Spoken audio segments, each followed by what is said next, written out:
Procurador Fernando Carrillo, ya estamos a puertas del cierre de lo que es su trabajo como procurador. El próximo 16 de enero ya estará Margarita Cabello al frente de la Procuraduría. Pero ¿cuál es el balance que usted puede entregar en este momento al respecto de lo que ha hecho la Procuraduría durante todo este tiempo? Nosotros tuvimos un grandísimo desafío y fue adaptar a las circunstancias de la modernidad y de trabajo hombro a hombro con la ciudadanía a una institución de 190 años, que probablemente los colombianos no lo saben. La Procuraduría es una de las instituciones más antiguas de todo el Estado, mucho más antigua que la Policía Nacional, por decir algo, que nació de la mente del Libertador en una constitución en la de 1830. Y claro, es una institución que viene soportando una carga fuerte de mantenimiento del statu quo, pero que tenía que adaptarse a las nuevas circunstancias de la vida. Circunstancias que suponían desaprender una cantidad de cosas, no solo aprender, sino desaprender los vicios tradicionales. Por ejemplo, en el pasado, la Procuraduría muy poco tenía que ver con la defensa de los derechos de la gente, porque eso estaba en manos de la Defensoría. La Procuraduría se convertía en un instrumento de persecución política de los opositores o de factura de favores para los amigos también, ¿no? Y le sacó el tema, creo yo, a temas esenciales del desarrollo de Colombia, como la salud pública. Estábamos hoy precisamente aquí en Medellín, en EAFID, haciendo lo que hemos llamado los legados territoriales, porque yo creo que más que rendir cuentas, lo que tenemos que hacer en este momento, uno rinde cuentas todos los días, es decir, qué dejamos y qué vale la pena preservar hacia adelante. Yo creo que en ese corte de cuentas, de examen de los legados, pues lo fundamental era ver cómo proyectábamos la Procuraduría hacia el futuro, de la mano de la ciudadanía, derribando las barreras con la ciudadanía. Cuando nosotros llegamos, Juan Pablo, a ese edificio en Bogotá, había unas rejas, unas barreras como de 3 metros porque la gente no podía entrar. Yo dije, pero ¿esto qué quiere decir? Esto es todo lo contrario. Aquí tiene que entrar la ciudadanía al edificio y esta es una institución que tiene que multiplicar los canales de contacto con la ciudadanía, y el más importante ha sido el diálogo social.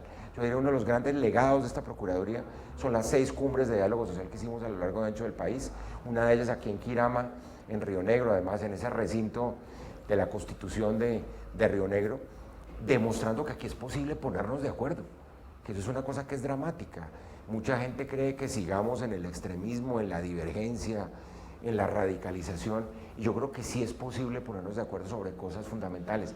De hecho, en esa cumbre, a la que asistían líderes empresariales, sociales, políticos, los medios de comunicación estuvieron con nosotros en varias cumbres, logramos sacar unos documentos de consenso sobre el derecho a la vida, sobre el ingreso mínimo vital, sobre el narcotráfico. Luego, en Colombia todavía es posible que nos pongamos de acuerdo y no seguir en esta andanada de abrir la brecha entre todos. Pero, Procurador, hay un tema, y es que obviamente muchas veces la ciudadanía tiene un poco como que las instituciones alejadas de su día a día, y sienten que a veces no sucede lo que debería suceder, que acciones contundentes y máxime en el caso de esta institución tan importante que se encarga de vigilar a los funcionarios públicos.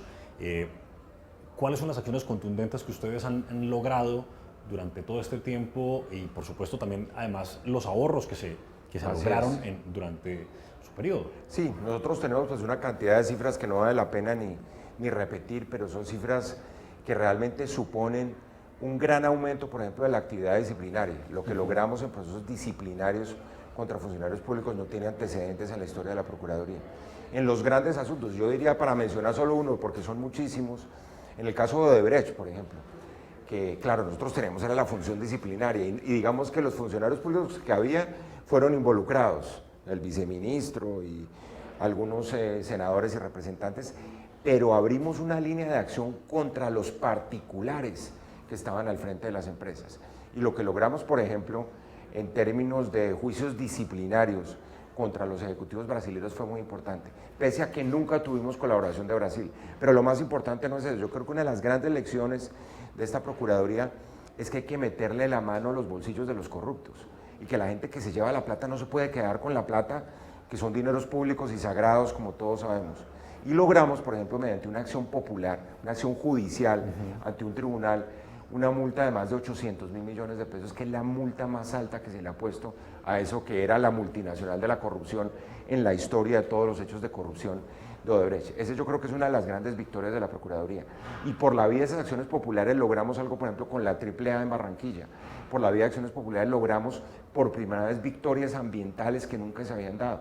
Logramos que el Consejo de Estado, por ejemplo, le diera órdenes a 20 autoridades públicas y privadas para descontaminar la bahía de Cartagena, que todo lo hemos sufrido además, por lo que es Cartagena un patrimonio nacional. Ayer estábamos en Boyacá y Cundinamarca, por ejemplo, con el lago de Tota, insistimos en la toxicidad del agua de la laguna y efectivamente un juez nos dio la razón también. Entonces han sido muchas acciones grandes, para no hablar, por ejemplo, de lo que hemos hecho en el campo de la salud. Hoy en la rendición de cuentas, en los legados territoriales, yo insistí muchísimo en el tema, porque aquí en Antioquia, y lo contaba nuestro procurador regional, por ejemplo, durante la pandemia, estuvo todo el equipo de la Procuraduría visitando todos los hospitales del departamento.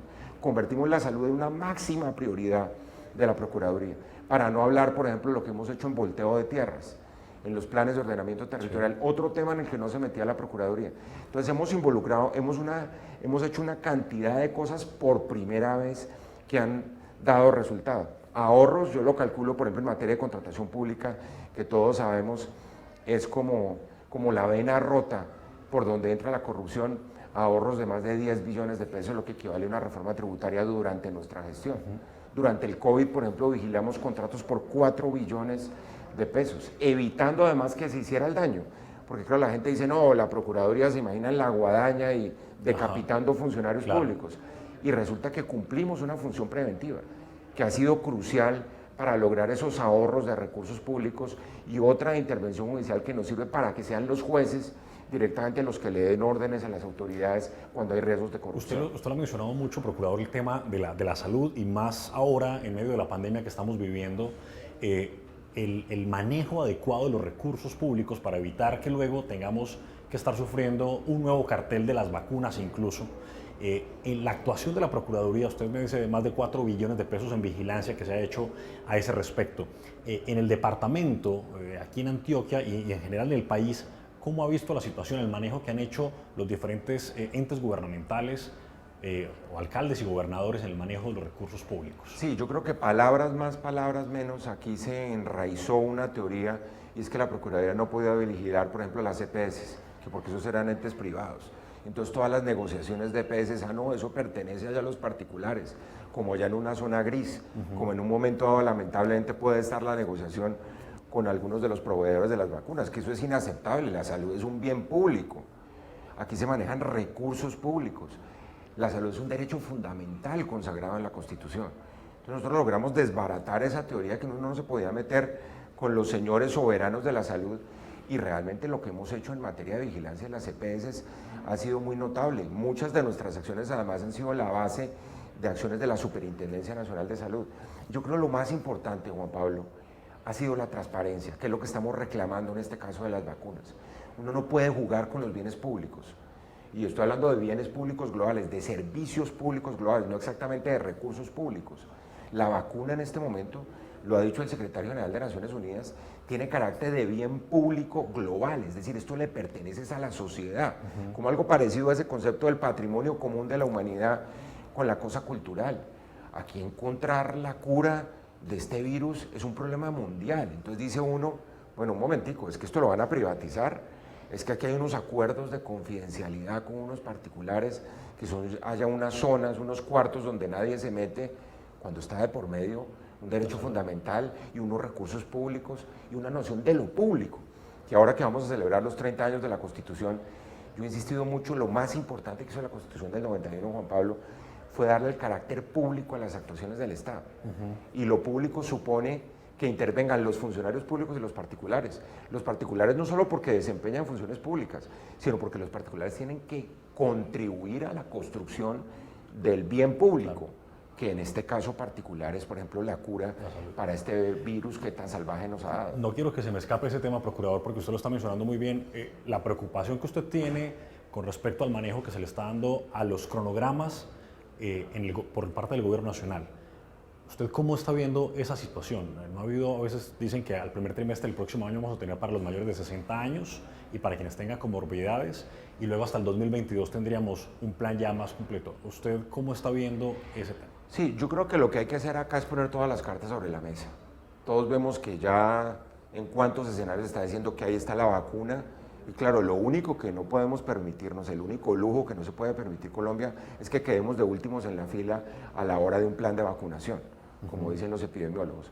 Y me parece que eso es fundamental y me parece que eso es tal vez el desafío más grande que va a tener el Estado el año entrante, conjuntamente con todo este estallido social y esta crisis social y económica que va a tener que manejar. Pero lo primero es la salud de la gente y que tiene que ver, lo decíamos recientemente, por ejemplo, con toda la adaptación del sistema de salud, digámoslo, a la pospandemia.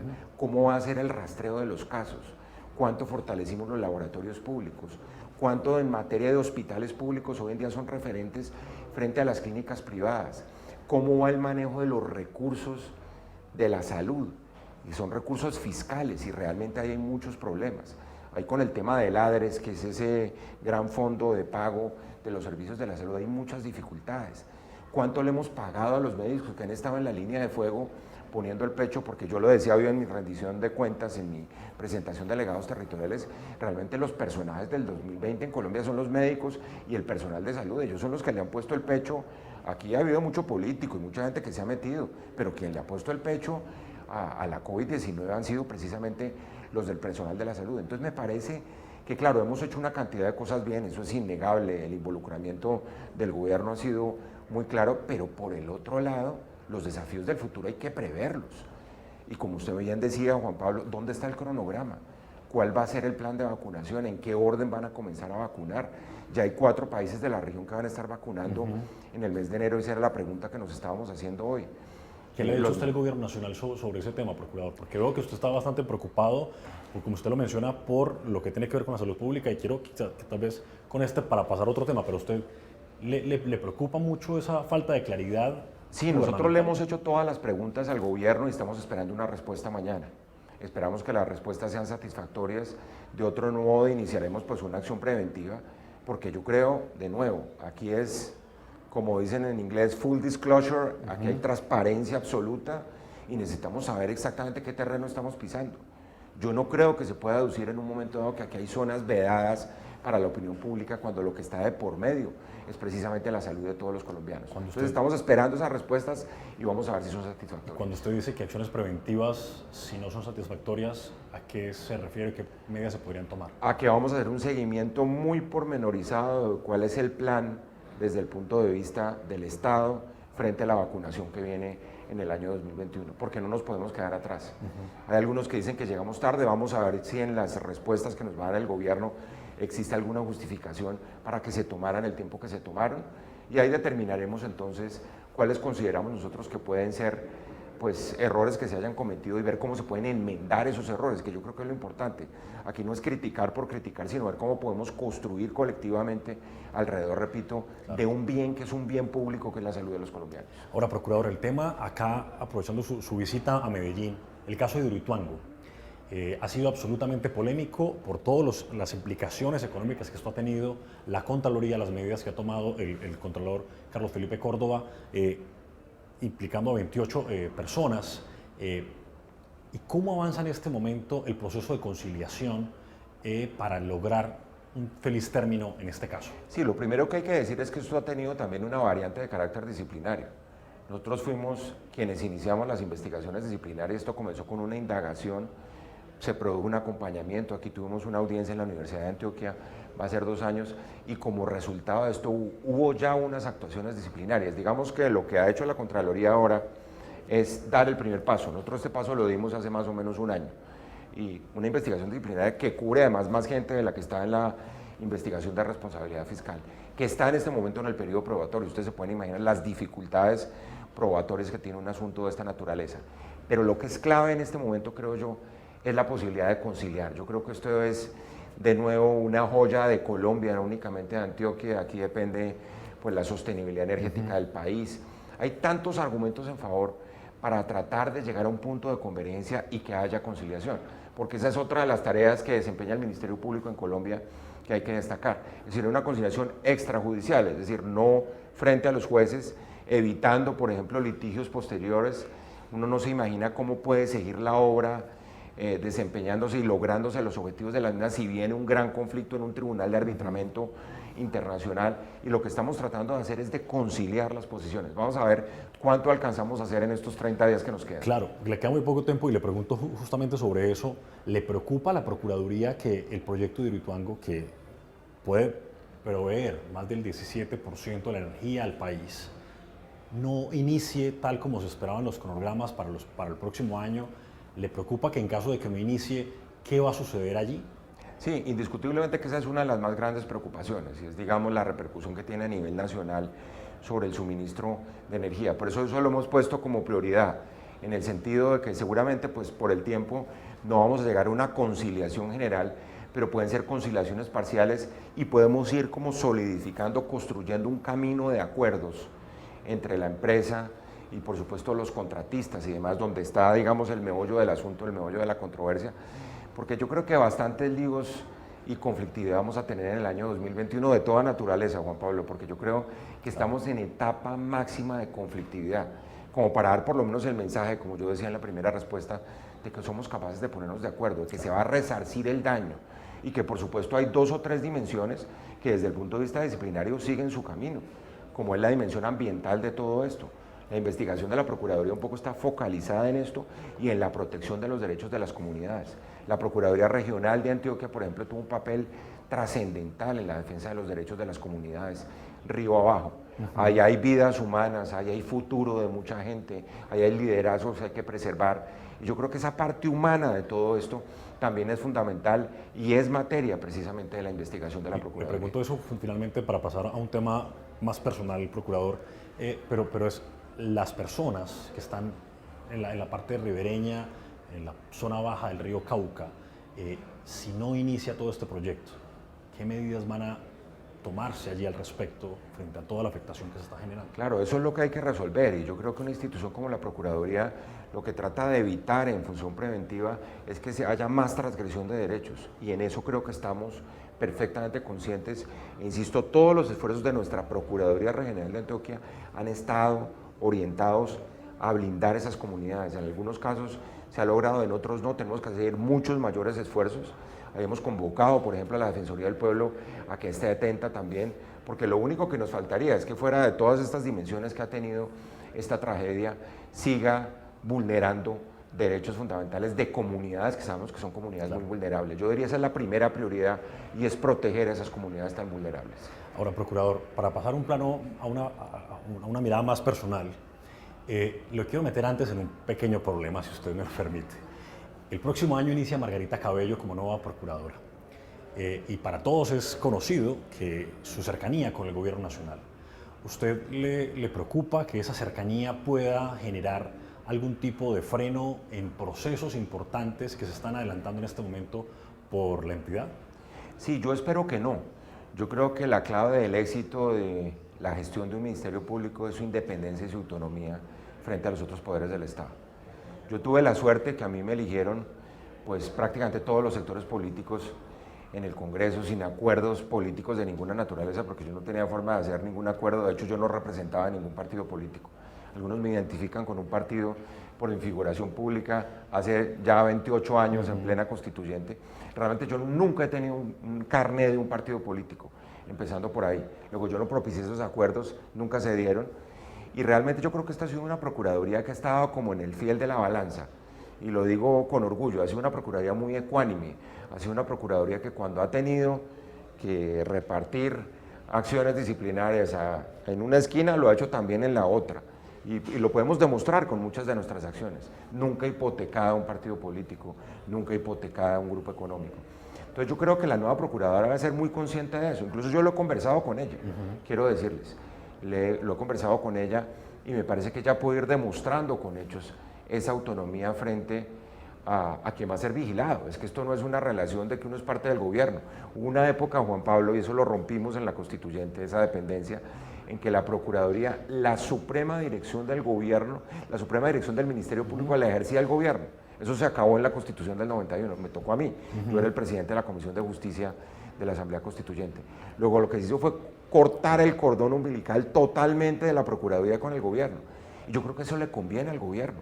Es que en una democracia la controversia, el dilema, la deliberación, La crítica constructiva es fundamental para un presidente, yo lo creo, y para un gobierno. Están muy equivocados quienes creen que son los comités de aplausos y los áulicos los que le hacen un favor al gobierno. Flaco favor le hacen al gobierno los comités de aplausos y los áulicos. Yo creo que entre más crítica constructiva uno tenga como gobernante, va a gobernar mejor. Y quien le teme a la crítica, pues no es buen gobernante ni tiene un buen liderazgo. Y yo creo que el liderazgo se consolida en la medida en que uno tenga la capacidad de recibir precisamente los insumos de todos los sectores y no únicamente de los que lo eligieron a uno. Cuando han pasado ya 30 años desde esa constituyente histórica, además de la creación de la nueva constitución de nuestro país, y que usted jugó un papel tan importante allí, ¿usted ve la evolución de nuestra constitución o lo que ha sucedido? Y usted, ¿cuál es el balance que entrega al respecto? Esa es una muy buena pregunta, Juan Pablo. Yo creo que 30 años, los alemanes dicen que las constituciones se cuentan en décadas, o sea, los llevamos 3. La del 1880, si ustedes saben, estuvo vigente 105 años, o sea, más de 10 décadas. Yo creo que es un balance de luces y sombras, pero se impuso una cultura constitucional, como ya lo decíamos anteriormente, de lo público. La gente sabe, por ejemplo, que tiene un recurso de protección de derechos fundamentales. Yo creo que el Poder Judicial, independientemente de las críticas que se le puedan hacer, ha adquirido un rol notable dentro de la sociedad y ha demostrado su independencia. Muchos han tratado de vulnerar esa independencia, sin duda alguna. Yo decía ayer en el encuentro anual de la Corporación para la Excelencia de la Justicia que el año 21 tiene que ser el año del respeto de la independencia de los jueces, porque también creo que eso es una base fundamental del Estado de Derecho. Yo creo que hay muchas cosas buenas para mostrar, la independencia del Banco Central, por ejemplo. Yo creo que todo ese título de derechos, la dimensión ambiental de la Constitución en el marco de los derechos colectivos, otra de las acciones de la Procuraduría que era inédita para el Ministerio Público en el pasado. O sea, dentro de los balances hay muchas cosas positivas que yo creo que son más que las negativas. Dentro de lo negativo es que el 30 o 40% de las normas de la Constitución no se cumplen.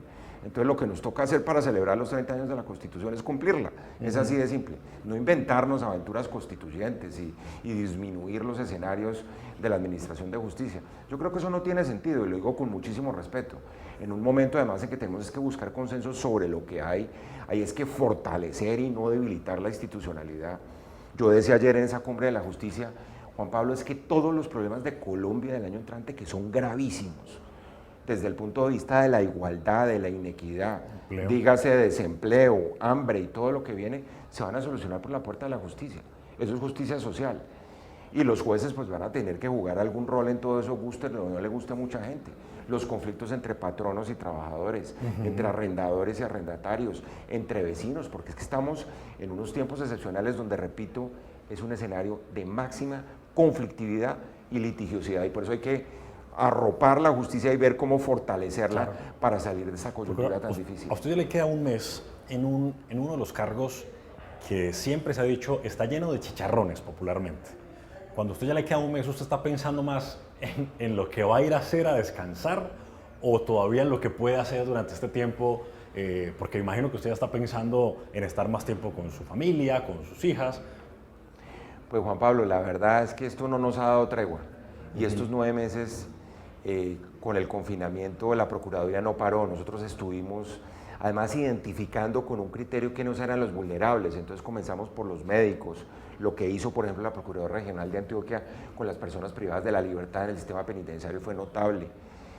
Los campesinos, por ejemplo, que siempre son el eslabón más leve de toda esta cadena, los niños, los temas de violencia que se desataron durante la pandemia, niños, adolescentes, las mujeres en temas de violencia, en fin, uno hace como un balance y cuando uno habla de víctimas, acá quienes ven con mucho recelo el proceso de paz piensa que las víctimas son solo de la violencia. No, señores, aquí hay víctimas de la corrupción, aquí hay víctimas de la explotación sexual, aquí hay víctimas de los abusos del sistema de salud.